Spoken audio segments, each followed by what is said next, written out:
Hey everyone, this is Gavin of Raw Tech. Wanted to bring you a video today where I'm going to watch the Season 1 announcement trailer that Ubisoft put out about their new Battle Royale game, Hyperscape, and talk about some of the things that I like about it.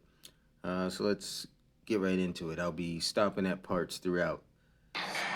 Welcome to the Hyperscape, contenders, a digital frontier, helping humanity to connect and to compete. At Prisma Dimensions, we pride ourselves on shaping the future. Leave your reality behind. Enter our world with the power of thought, becoming your perfect self.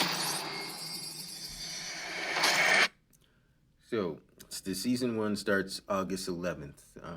So it's August 1st right now.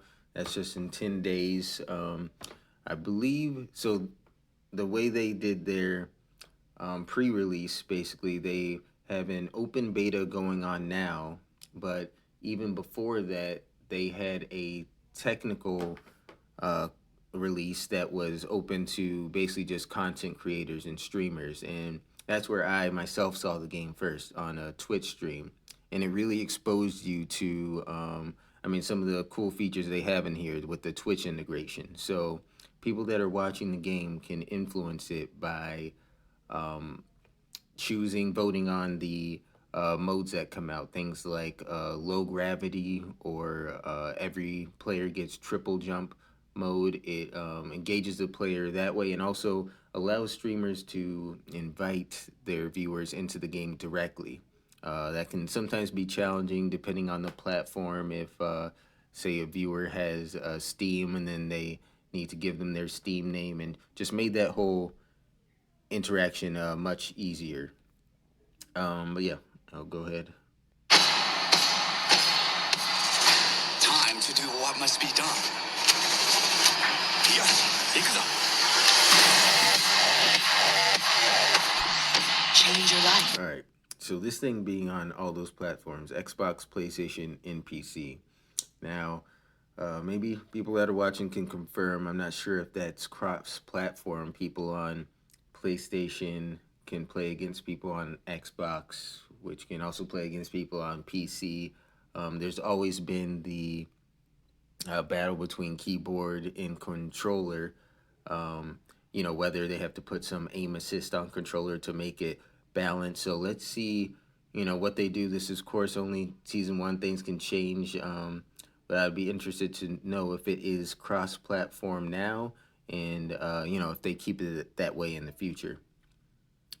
And as you can see already, one of the things I wanted to point out about the game, with its very much urban maps, you're almost always going to see cities, and I feel like that varies from other battle royales that basically have had spaces outside the cities, but basically everyone when they spawn in, wants to go there because that's where the action is. So I feel like this game has just really made it so that the maps feel very active. It's fast paced because everyone's closer together.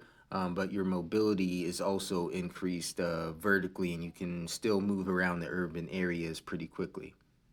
Enter a contender and leave as a champion. I got this. That will leave a mark.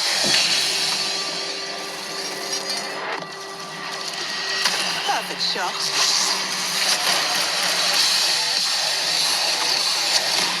One for the scoreboard. Headshot. It's not over yet. All right. I also wanted to stop here, talk about a few things. So, I guess since Battle for the Crown, basically it's cool that this game puts in this Crown Rush mode towards the end of the game. So you can't only win the game by eliminating all your enemies. You can also kind of, what would you call it, King of the Hill style. Because when you hold the crown, if you have it for 45 seconds, you or your team, as you can play this game solo or in a group of three, you win the game that way. So it really, I think, is cool because it makes it so that maybe if you're not definitely the the better shooters, fighters. You can also force your enemies into certain positions they might not want to be in, right? 45 seconds is not all that much time. And the other thing is, as you saw those scenes they just showed, anytime a player was eliminated, they kind of turned into an orange matrix looking thing, and that's kind of it's called an echo basically. Because once you're eliminated from the game, it's not like in other games where you need to be respawned in. I mean, your teammate does need to revive you, but that but once they are eliminated, they can still move around the map and ping other players and kind of scout for you, which is really cool. You're not really taken out of the game as much as you are in other games when you're eliminated. So and then also you can only be revived on fallen enemy players. It's not a certain set respawn points that could be camped in Call of Duty Warzone. It's based on money. So it's I like the way they did that in this game. This is it.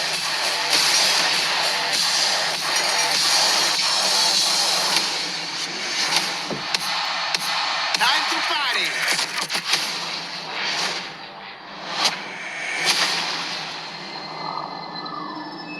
All right. So now just to finish off the video, I'm gonna talk about a few other things that they have in here. So generally you have two hacks, which are basically abilities, and two weapons available to you throughout the game. And since there are no classes that other games have, like Apex Legends, where you spawn in and your character has certain abilities, you can basically drop those and pick those up at any time throughout the match. So it really and that is your playstyle. When you have things like a wall, if they're familiar with the May wall in Overwatch, it can be defensive or offensive. You can wall off enemies or trap them in a building where only you and your team can shoot them.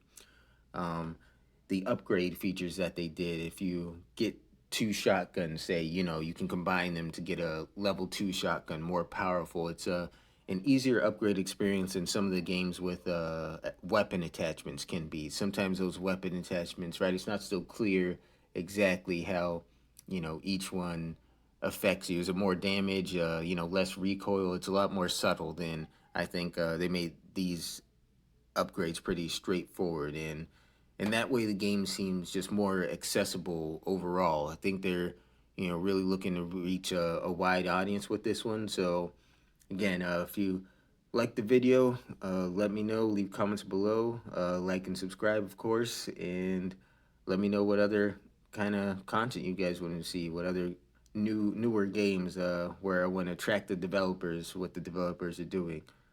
So all right, you guys have a good one.